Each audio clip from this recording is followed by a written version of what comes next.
According sa NASA, may tatama daw sa atin na asteroid this coming December 22, 2032. Tatama daw siya sa Earth. At yung asteroid na yun, tinatawag nilang 2024 YR4. Wala akong idea kung bakit yun yung tawag nila. Yung asteroid na to ay may lawak ng 40 to 90 meters. Katumbas yan ng 20-story building. Yan ang tatama sa mundo natin. Nakakatakot isipin. Pero alam mo kung ano mas nakakatakot isipin? Yung magugunaw na yung mundo tapos hindi mo pa nagagawa yung mga gusto mong gawin. Kala mo yung asteroid yung pag-uusapan natin, no? Pag-uusapan natin dito na paano? Kung magugunaw na yung mundo, gagawin mo pa rin ba yung mga bagay na gusto mong gawin? O magpapa-apekto ka pa rin sa mga sinasabi ng mga tao sa paligid mo? Kung gusto mo itong topic na to, maupo ka at may share ako sa'yo. Alam mo, nung bata pa lang ako, marami akong gustong maging. Gusto ko maging doktor, gusto ko maging sundalo, gusto ko maging bumbero, gusto ko maging engineer. Kaya ito ako ngayon, naging YouTuber. Pero sa dami ng mga nabanggit ko kanina, most of it, hindi ko nagawa dahil lang nasabihan ako na hindi ko siya kaya at hindi ko siya kayang gawin. Nasabihan ako na hindi ako pwede maging doktor kasi hindi stable yung kamay ko, nangangatog ako. Hindi din ako pwede magsundalo kasi sinabihan ako na masyado akong payat and I'm physically unfit for the training. So baka hindi rin ako madrap. Hindi nga ako makalagpas ng 5 sa pagpupush up eh. Hindi din ako pwede maging bumbero kasi bawal yung lampa doon. At lalo na hindi ako pwede maging engineer kasi hindi ko alam kung paano siya i-spell. Imagine, isang discouragement lang yung kailangan para matigil ka sa gusto mong gawin. Ayaw maniwala eh. Nakain ka ba ngayon? Magsalita lang ako ng isang kababuyan dito, tignan mo, titigil ka sa pagkain.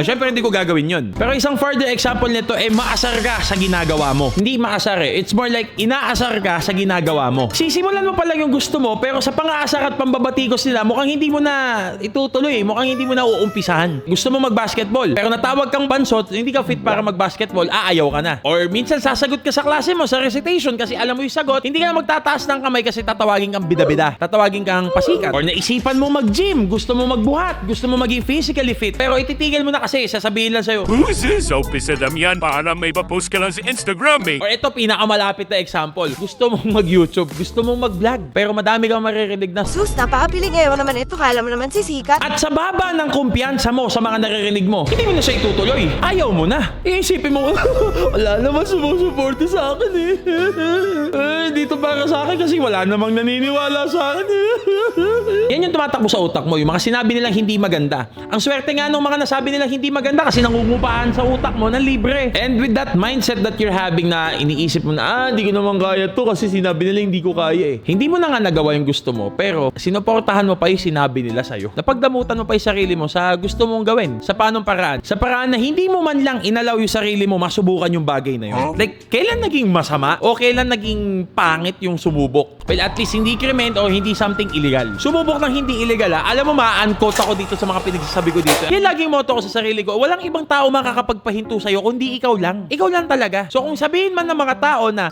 Ulit-ulit na, tigil mo na yan. Pangit naman ang ginagawa mo kung alam mo naman sa sarili mo na kaya mo at hindi ka hihinto, hindi ka hihinto. Paki mo sa mga sinasabi nila patungkol sa'yo. Ikaw naman yung gagawa Ikaw ba yung mahihirapan? Siguro. Pero sila ba yung mahihirapan? Hindi. Sila din ba yung susubok? Hindi rin. So pwede silang manahimik. So they can shut up. Ang gusto ko lang naman mangyari, kung ano man yung opinion nila sa'yo, wag sana yun yung magdikta sa mga gusto mong gawin. Maybe you're just one step ahead from being a better person or a better version of you, tapos nakarinig ka lang ng opinion nila, natigil ka. So hindi mo nga lang napagdamutan yung sarili mo na mag-grow, kumampi ka pa sa kung anong sinasabi nila patungkol sa'yo. I know it's easier said than done kasi may mga tao na, mababa yung confidence. Hindi naman sa attack to para sa inyo I've been there too. May mga taong mababa yung confidence, mababa yung kumpiyansa sa sarili, or parang gusto talaga makarinig ng external validations which is not bad. Pero it will be bad pag dun ka fully nagre-rely. Hindi ka like nagre-rely sa sarili mo. Parang kailangan mo lagi ng motivation. Kaya it's important na mas makilala mo maigi yung sarili mo. Na pag gagawin mo itong bagay na to, pakinggan mo na yung sarili mo. Gusto mo di ba? Hindi naman nila gusto. O hayaan mo sila. Bakit? Sila ba yung mapapagod? Hindi.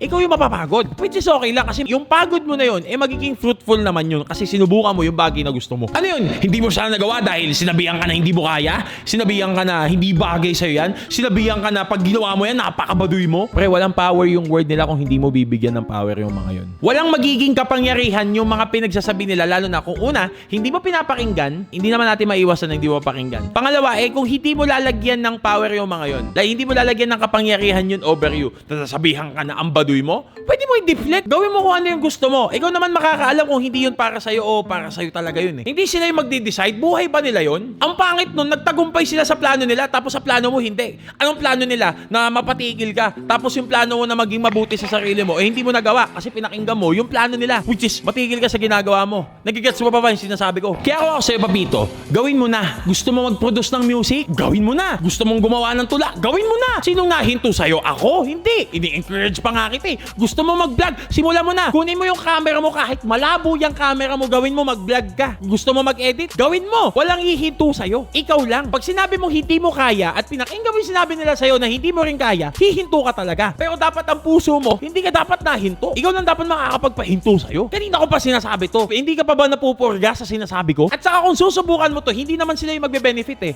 Ikaw. Ikaw yung magbe-benefit sa ginawa mo. Ikaw yung magbe-benefit na sinubukan mo siya, nagbunga, maganda yung kinalabasan. Ikaw yung magbe-benefit, hindi sila. Magbe-benefit lang sila pag napahinto ka nila sa ginagawa mo. Well, kung ako yung tatanungin, hindi ako natatakot mawala dito sa mundong ibabaw. Ang pinaka-kinakatakot ko mawawala ako dito sa mundong ibabaw nang wala man lang ako nagawa sa mga gusto kong magawa. Tinawag kang bansot at bano pag magbabasketball, gawin mo. Patunayan mo sa kanila kung sino yung Alam mo, sumayaw ka kahit parehong kaliwa yung paa mo. Saka gumawa ka ng vlog kahit mahapdi ka sa mata. Alam mo kung bakit ko ginagawa pa rin to? Para lang mang-asar. Ganito lang yan eh. Kung gusto mong pikunin yung mga basher mo at mga hater mo in a good way, no? Pikunin mo sila in a way na, di ba gusto ka na nilang huminto? Gawin mo pa din. Pahabdiin mo yung mata nila. Gusto ka na nilang tumigil? Lumitaw at lumitaw ka kahit saan. Di ba? Huwag kang huminto. Di ba? Uy, tigil mo na yan. Wala kang pag-asa para dyan.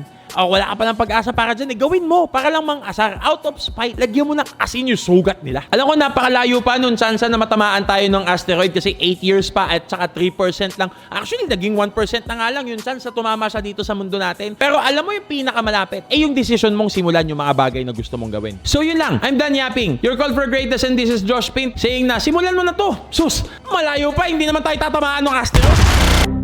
Naway nagustuhan nyo yung video na yon. Maraming salamat din pala sa mga nagpi-PM sa akin na nag-resonate sila sa recent content na ginagawa ko, na tutuwa daw sila kasi a breath of fresh air daw to para sa kanila. It's more of realization kung ano yung nangyayari sa akin. And isa yun sa way ko para mas makilala nyo pa ako lalo. Kasi tulad nga nasabi ko sa mga nakaraan kong videos na ang buhay ko ay parang bukas na libro, kayo na lang po ang bumasa. Kung ano yung mga tamang ginawa ko, kung ano yung mga maling ginawa ko, makikita nyo. And with that, I do hope and pray na may natutunan kayo at may ma-apply kayo sa buhay nyo. Huwag naman sana yung pagkakamali ko. So kung may gusto kayong topic na pag-usapan, sabihin nyo lang dyan sa comment section sa baba. At sa mga bagong dating pa lang dito, make sure that you click the subscribe button. Wow!